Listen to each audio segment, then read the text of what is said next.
हुसैन जिन्हें चुन ले वो मासूम बन जाते हैं, जो हुसैन से मस्त हो जाए वो मासूम बन जाते हैं। तो जनाब हुर की दुनिया में आमद का एक वाक़या पढ़ना है मैंने, उसके बाद जो सवाल जवाब होंगे सिलसिला चलेगा। मौला हसन और मौला हुसैन कमसिन थे, मुसलमानों को हज कराने के लिए मदीने से मक्का रवाना हुए। खुद हज करने के लिए नहीं, मुसलमानों को हज कराने के लिए पैदल मदीने से मक्का रवाना हुए। रास्ते में रेगिस्तान था, धूप तेज़ थी, प्यास महसूस हुई। असल तो प्यास उनको प्यास या भूख की तलब नहीं होती, बस कुछ मकासद थे जो पूरे करने थे। तो रेगिस्तान में देखा एक झोपड़ी है, उसके अंदर झोपड़ी में गए। एक बुढ़ा 90 साल का, एक बुढ़िया 80-85 साल की वहाँ रहते थे। मौला हसन ने फरमाया कि दूर से आए हैं, मुसाफिर हैं, हज के लिए जा रहे हैं, तो अगर हमें पानी मिल जाए कुछ और कुछ वक्त हम यहाँ क़याम कर सके तो बेहतर है। बूढ़े के पास कुछ बकरियाँ थीं, उसका दूध निकाल कर मौला हसन और मौला हुसैन जल्ले शानू की खिदमत में पेश किया। उन्होंने तनावुल फरमाया। फिर फरमाया, तुम लोगों की कोई ख्वाहिश है? आज तुम लोगों ने हमारी खिदमत की है, तुम बूढ़ा बूढ़ी नहीं, कोई ख्वाहिश है तुम्हारी जो आज तक पूरी ना हुई हो? तो उन्होंने कहा कि हमने पूरी दुनिया देख ली, बुढ़ापा है, मौत के करीब हैं, मगर हमारी औलाद कोई नहीं है, और अब बुढ़ापे में जो हमारा हाल है लगता तो नहीं कि औलाद होगी।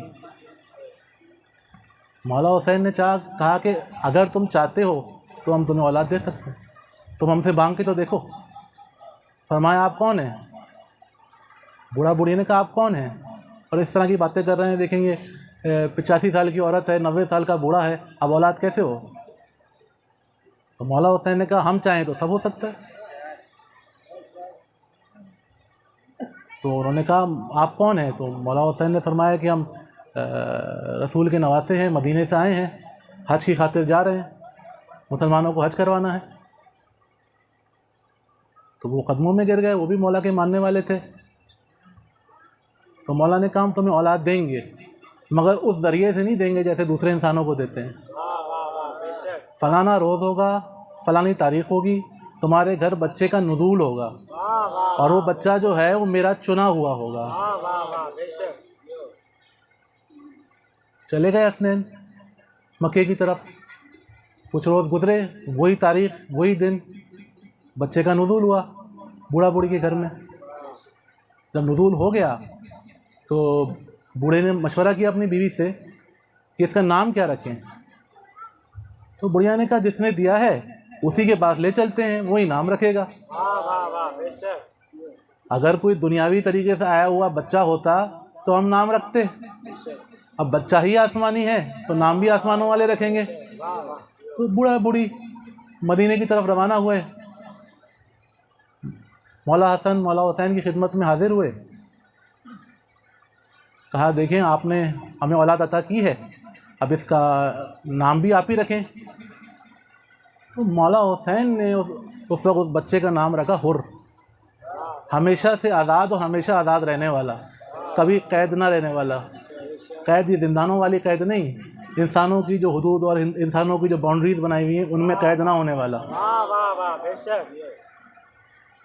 हुर नाम रखा, वक्त गुजरता रहा। उस ज़माने में शुजा तरीन जो अफराद थे अरब के, उनमें हुर का शुमार हुआ। बड़े हुए, जंगों में शिरकत की,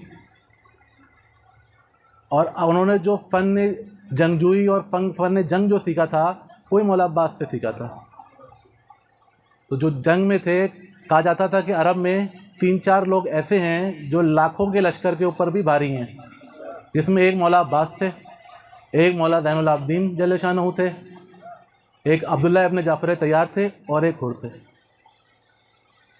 इतने शुजा और जरीह थे। अब सवाल ये पैदा होता है कि वो यजीद के लश्कर में क्या कर रहे थे, है ना भाई? अगर हुसैन के चाहने वाले थे तो यजीद के लश्कर में क्या कर रहे थे? यजीद के लश्कर में मौलाना ने इत्माम हुज्जत के लिए भेजा था कि उनमें से कोई शख्स भी उन पर हुज्जत तमाम करे, ताकि कल को वो यजीदी खड़े होकर ना कह सके कि हम पे तो किसी ने हुज्जत तमाम की ही नहीं थी, हमें तो किसी ने हक़ बताया ही नहीं था। फिर वो जो है वाक़या कि जनाब हुर ने मौला हुसैन की लजाम में हाथ डाला और करबला की तरफ ले गए, वो कूफे जा रहे थे। तो दुनिया में किसी में इतनी ताकत नहीं है कि हुसैन को अपनी मर्ज़ी से किसी तरफ ले जाए। हुसैन करबला ही जा रहे थे और करबला ही गए। और ये लजाम फ़रज़ में हाथ डालना, ये कलाम करना, ये सब मसलहत इलाही है। वहाँ लश्कर यजीद पर हुज्जत तमाम करनी थी। इसको मकर अल्लाह कहा जाता है, ये अल्लाह का मकर है। वल्लाहु खैरुल माकिरीन, ये अल्लाह का मकर है। वरना वो शुरू से भी हुसैन के लश्कर में शामिल हो सकते थे।